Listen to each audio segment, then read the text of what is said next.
So the 2019-2020 fires did have a really big impact on the corroboree frog. It changed the habitat structure in some of those areas such that reasonably large populations of gyak were suddenly very vulnerable to the key threat of the amphibian chytrid fungus, and we've subsequently seen a very dramatic decline. Hey!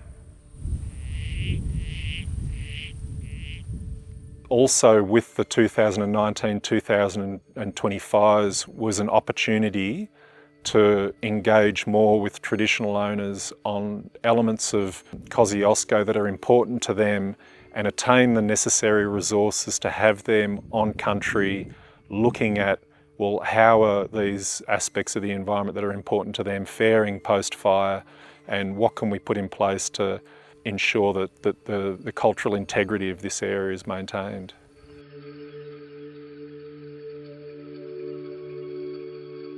I want to share as much as possible just so these younger ones can have a know-how and have an understanding of how to work with people, but also how to get out in country and to find stuff and to grow. They've got to grow, they've got to love country, you've got to be part of country.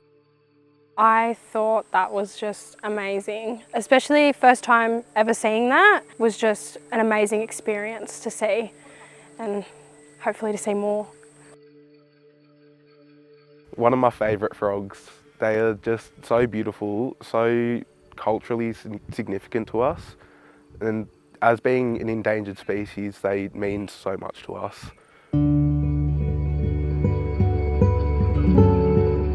Fostering the relationship between Brungle Tumut Mob and other agencies really came about through first building trust with community, specifically on the gyak corroboree frog project, and then really was just a case of listening to community, listening to how they wanted to see things progress, where they wanted to work, who was going to be relevant to them, really making it about their aspirations and what we saw as a strategic way forward. When they first said to us, like, what do you want to do with this? And our intentions have always been keep culture alive, preserve the culture, learn the culture more, like learn as much as we can, get our own cultural confidence up so that we can become leaders in the community for our kids, so that our kids grow up with the culture and a strong confidence. The reason I got into it more was when I asked my son, hey son, what do you want to learn about in culture? He said, Mum, I don't know what I don't know.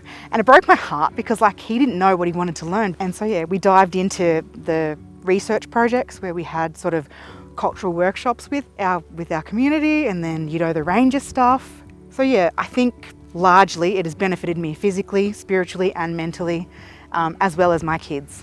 I think I'd first of all say that gyak has been a great teacher.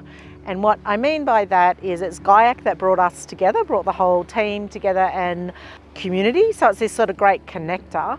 And then where I'd say it was a real teacher is because it taught me that you have a shared object of care that brings all different people and obviously critters and a place together, and where you can learn from each other.